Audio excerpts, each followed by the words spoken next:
Continuamos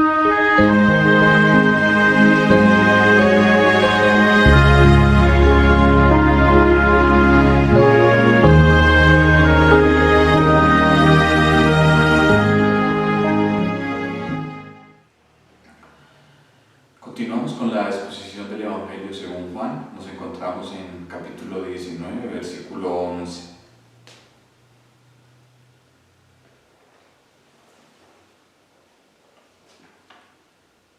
Y vamos a darle observación a la palabra de Dios. Respondió Jesús: ninguna autoridad tendrías contra mí si no te fuese dada de arriba. Por tanto, el que a ti me ha entregado, mayor pecado tiene.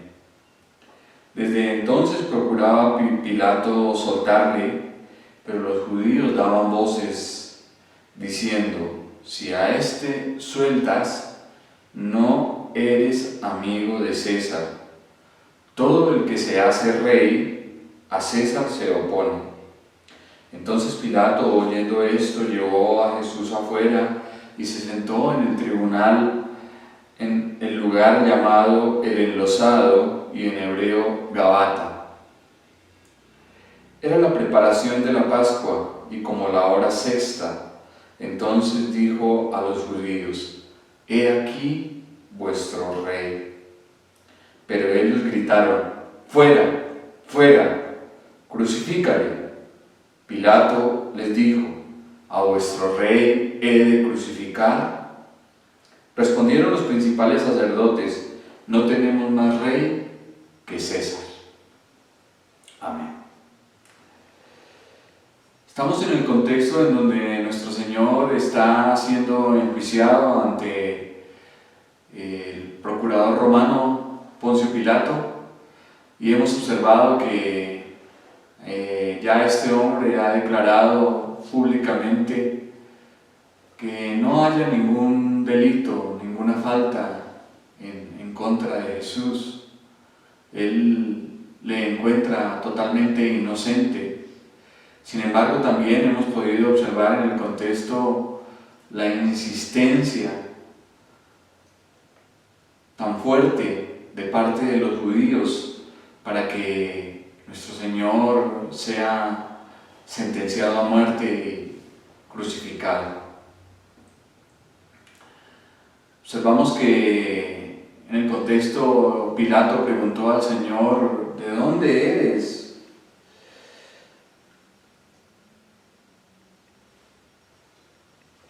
Lo vimos en el domingo anterior. Le dijo: ¿de dónde eres? Y parece ser que este hombre realmente quería saber si Jesús era alguna clase de Dios hecho hombre, porque tuvo temor después de que escuchó a los judíos decir que Jesús declaraba ser el Hijo de Dios. Más temor, como lo observamos, tuvo más temor.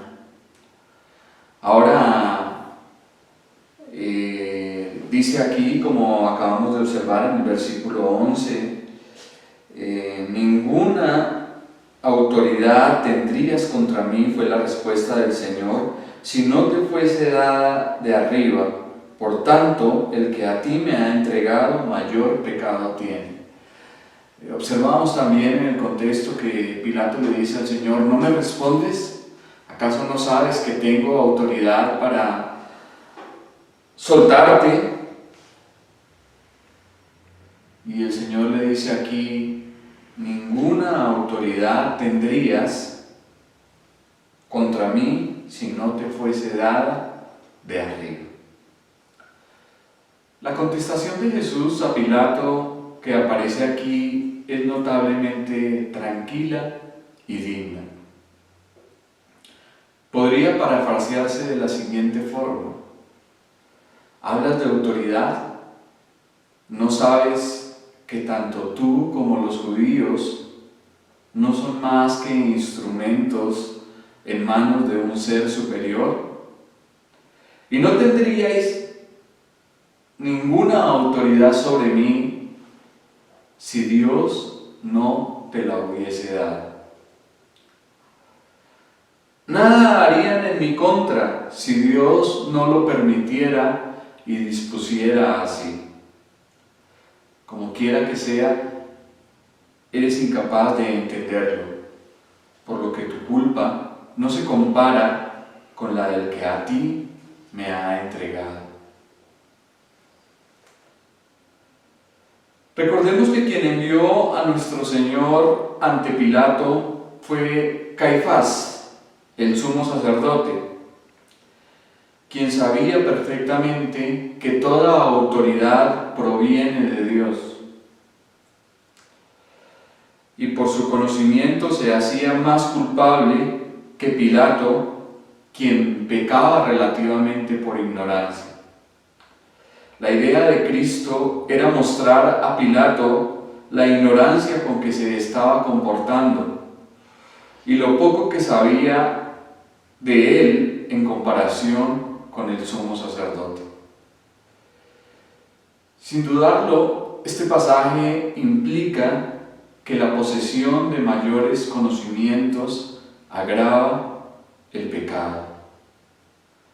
Y es un hecho que a quien más se le da, más se le exige. Y de acuerdo a la luz que Dios nos haya dado, también nos demandará, también nos exigirá.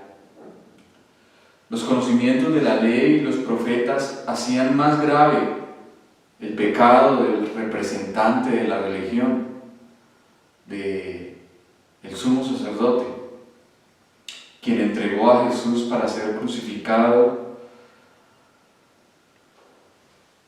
Esto le hacía a él más responsable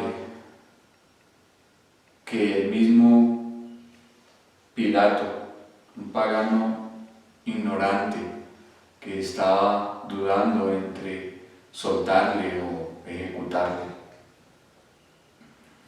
Aquí encontramos las últimas palabras de nuestro Señor durante su juicio, y a partir de entonces enmudeció. Aquel que estaba siendo condenado en un momento crítico era el juez de todos los hombres, por lo tanto, asigna los diversos grados de culpabilidad. Agustín comenta lo siguiente: peca más quien entrega a un inocente a las autoridades para ser ejecutado que las autoridades mismas que le ejecutan por miedo a una autoridad mayor. Ejecutar a alguien por temor es menos malvado que hacerlo por odio. Y como quiera que sea, el pecado tiene grados. Y el siervo que conoce la voluntad de su Señor y no la cumple es más culpable que quien la desconoce. Dios nos demandará de acuerdo a la luz que nos ha dado. Si alguno tiene mayor conocimiento y ha sido dado de parte de Dios a él un mayor entendimiento de Él y de Jesucristo, sobre eso Dios le pedirá cuentas, sobre eso Dios le demandará. De ahí la importancia de no hacerse como muchos lo hacen en la actualidad, se hacen maestros. El apóstol Pablo dice: sabiendo que por esto recibiréis mayor condenación.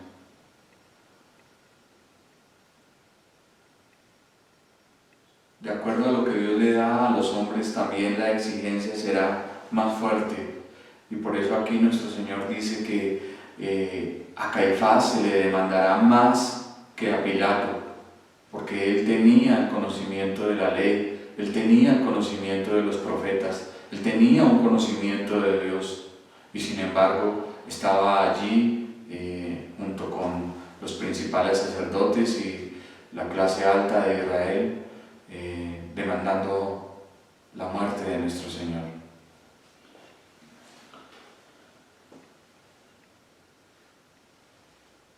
Desde entonces procuraba Pilato soltarle, pero los judíos daban voces diciendo: si a este sueltas, no eres amigo de César. Todo el que se hace rey, a César se opone.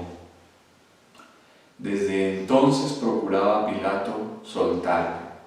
Estas palabras significan que a partir de ese momento Pilato se esforzó más en lograr la absolución y liberación de nuestro Señor.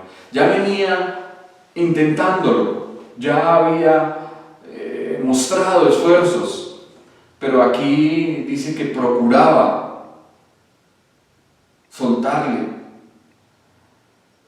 Antes, como lo hemos visto, lo deseaba, ahora lo intentaba por todos los medios.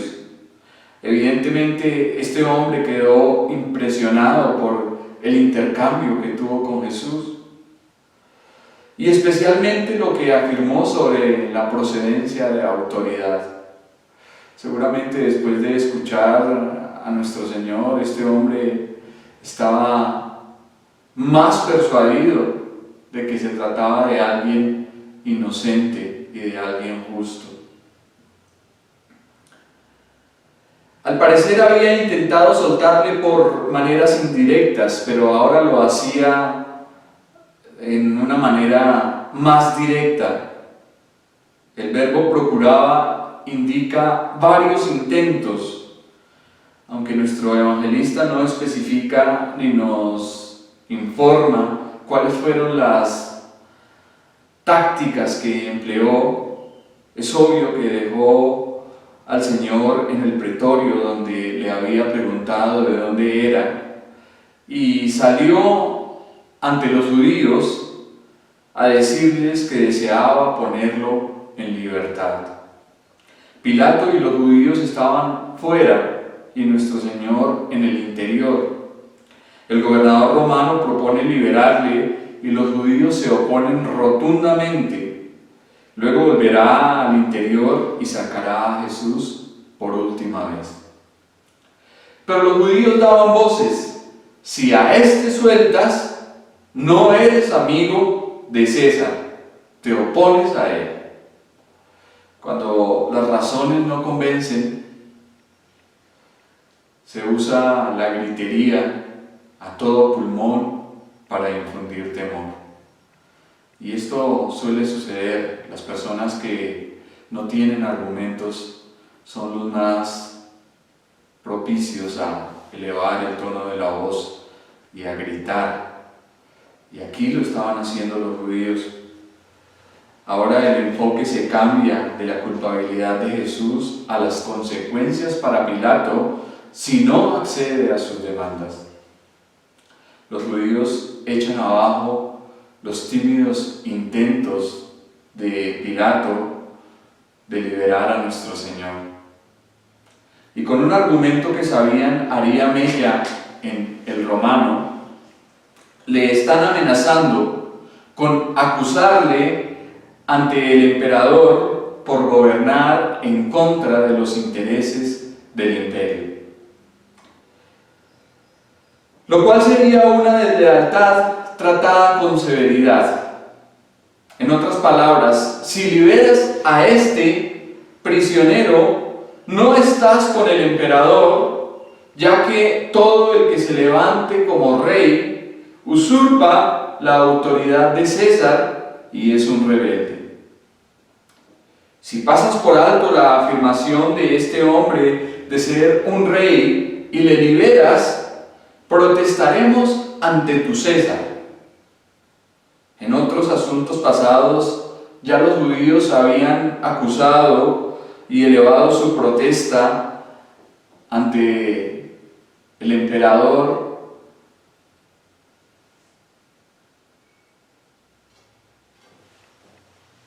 por cosas que seguramente Pilato había obrado mal. Más acusaciones no le vendrían para nada bien. Así que este fue un argumento decisivo y definitivo. Pilato era consciente que su labor de gobierno en Judea no resistiría el más mínimo examen. además del carácter cruel y despiadado de Tiberio, quien siempre sospechaba de sus subordinados, esto fue un golpe demasiado fuerte para Pilato, una acusación ante el emperador César sería para él algo terrible que no soportaría seguramente. Entonces, debido a esto y a partir de este momento, todas las esperanzas de zafarse del caso y de liberar a Jesús se vinieron abajo. Prefería ser cómplice de un asesinato con tal de complacer a los judíos antes que ser acusado por descuidar los intereses imperiales y de no colaborar con el César.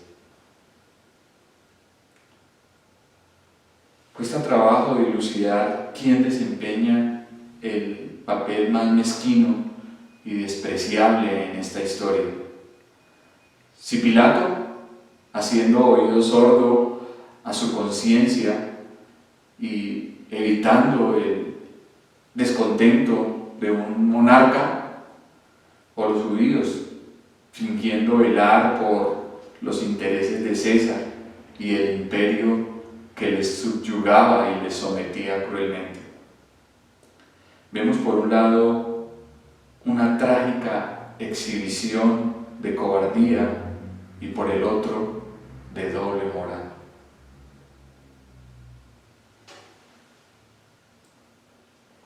Versículo 13. Entonces Pilato, oyendo esto, llevó fuera a Jesús y se sentó en el tribunal en un lugar llamado el Enlosado y en hebreo Gabata.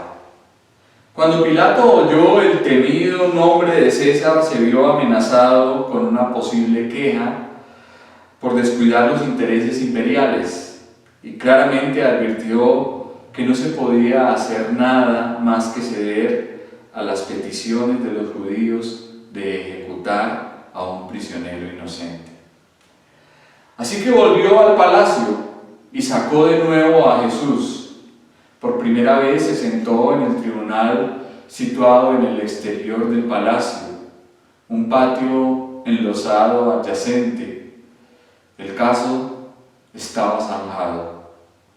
El momento para la burla había pasado y ahora todo se vuelve serio. Una vida inocente está en juego. Ya no quedaba más alternativa que sentarse públicamente en el tribunal y pronunciar su sentencia. Sus tímidos esfuerzos por salvar a un inocente de una acusación injusta de nada sirvieron, y ya no se atrevería más a oponerse a las sanguinarias exigencias de los judíos. En las provincias romanas la justicia se administraba al aire libre en un promontorio, un lugar alto, una tarima de mármol, desde la cual el juez presidía el juicio.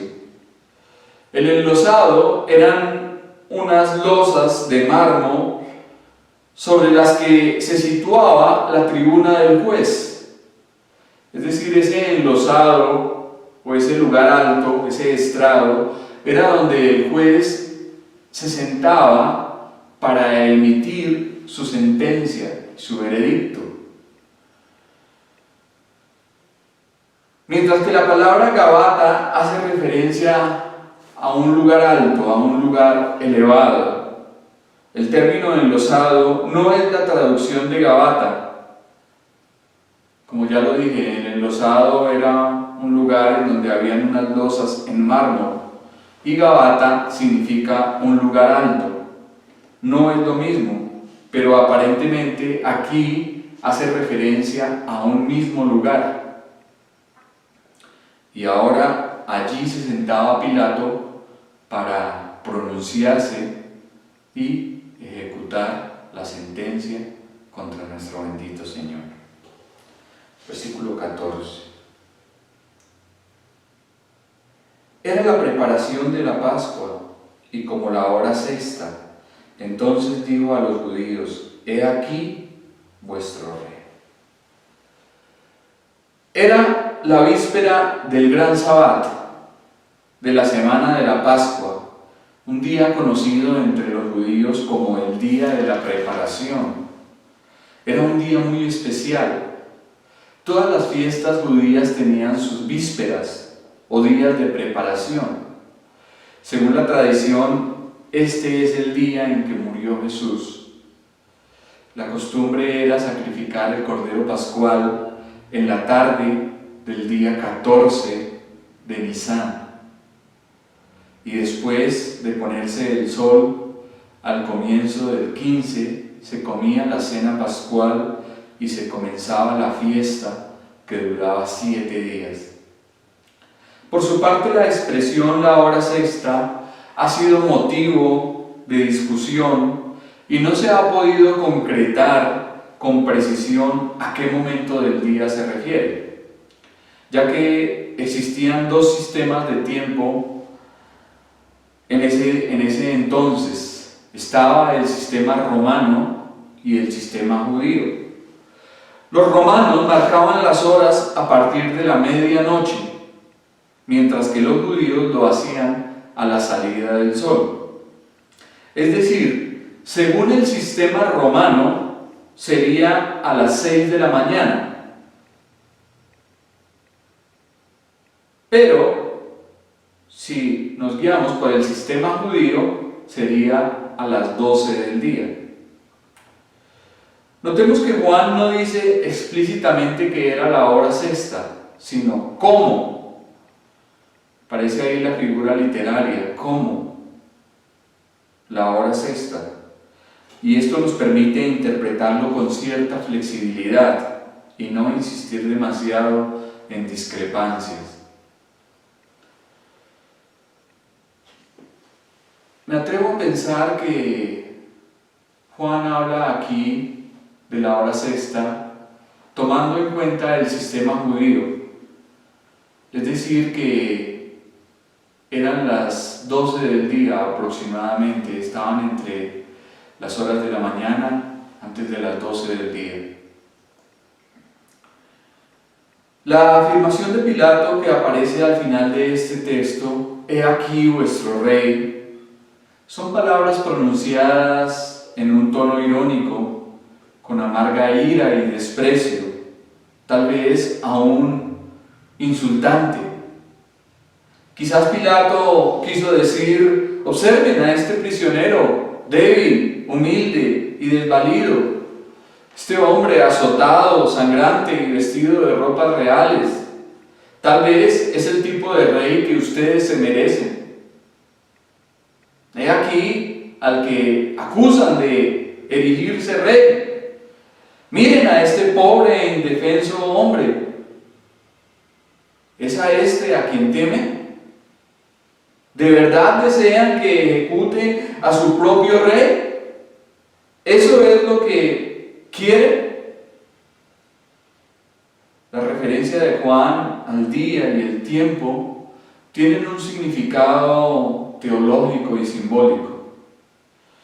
Al mediodía los sacerdotes en el templo empezaban a sacrificar los corderos pascuales y trabajaban toda la tarde hasta la caída del sol, es decir, desde las 12 del día hasta más o menos las 6 de la tarde.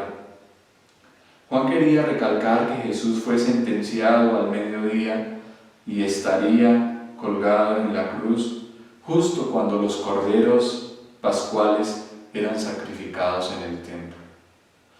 El Señor debía morir el día indicado, en el momento y la hora indicada, señalada por Dios, prevista de antemano. En el mismo momento en que los sacerdotes en el templo iniciaban el sacrificio de los corderos, en ese mismo momento Jesucristo, el Cordero de Dios que quita el pecado del mundo, sería sacrificado en la cruz del Calvario.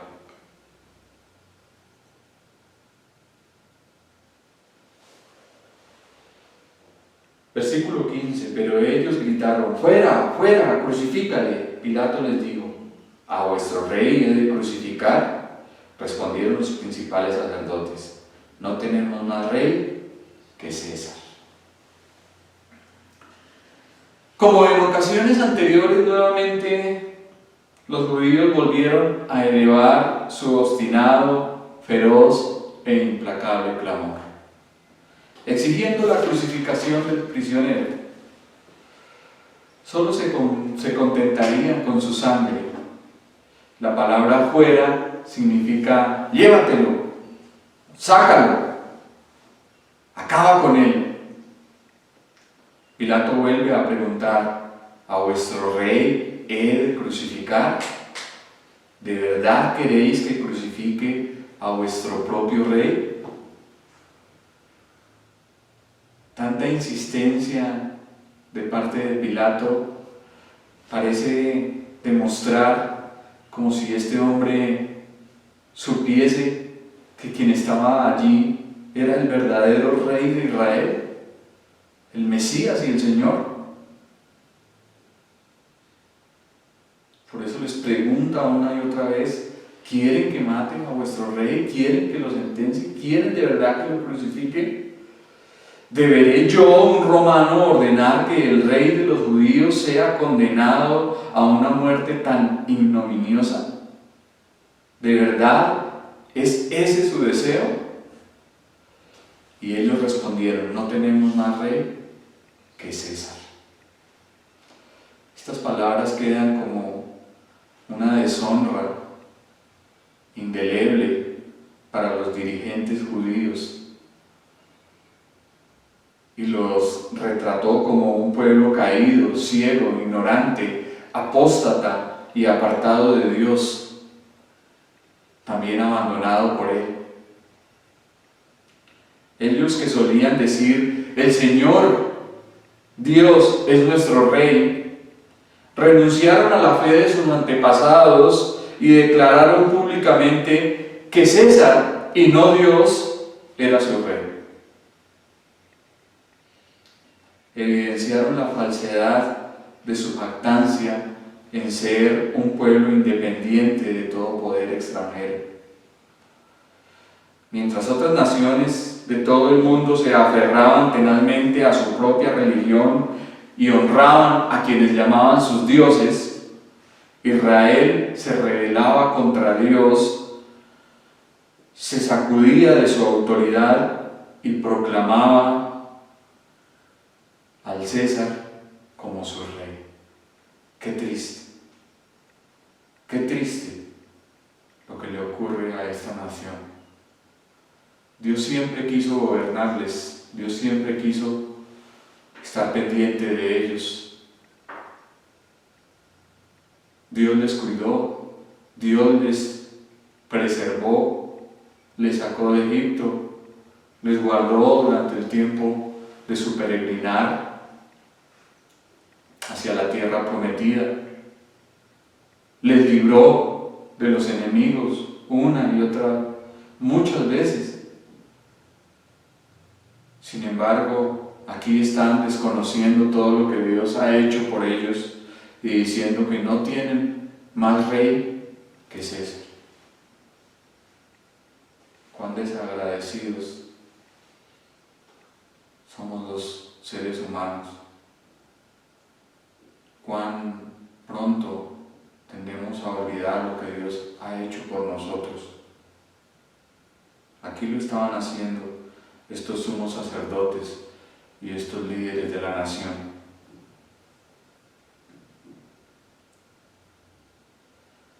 Con toda justicia fueron dejados en manos del César y tuvieron que soportar las más terribles calamidades.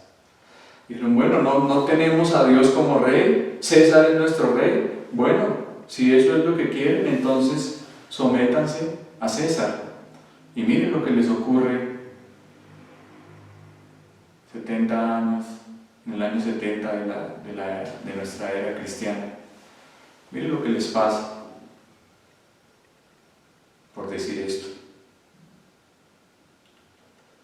Qué ironía aparentar alianza con Roma mientras rechazan a su Mesías, su Rey.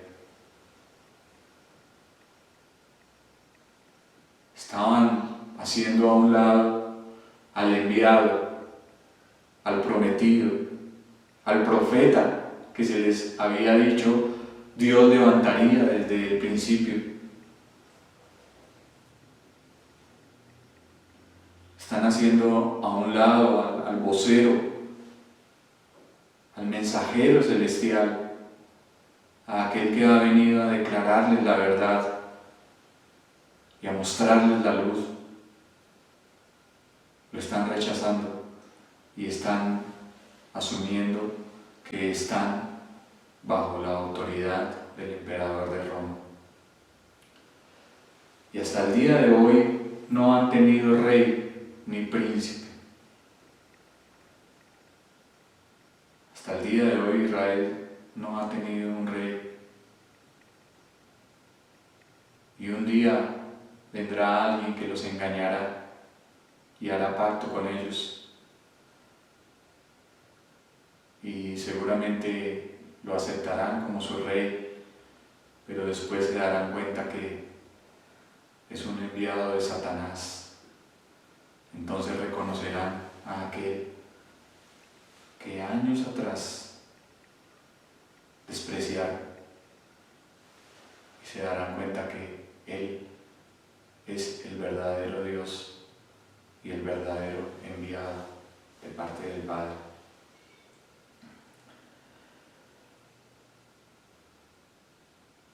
Los reyes de las naciones han gobernado sobre ellos. Hemos visto que todos los reyes de otras naciones han estado sobre Israel. Esta sería su condena, porque fue lo que ellos mismos decidieron. Durante 3 largas horas, los judíos incrédulos han rechazado los ofrecimientos de Pilato de liberar al Señor. Ya han ocurrido en este tiempo que llevamos observando en el capítulo 19, aproximadamente 3 horas, en donde ha estado ahí en ese tire y afloje, Pilato tratando de insistir en que se libere al Señor, y ellos no, crucifícale.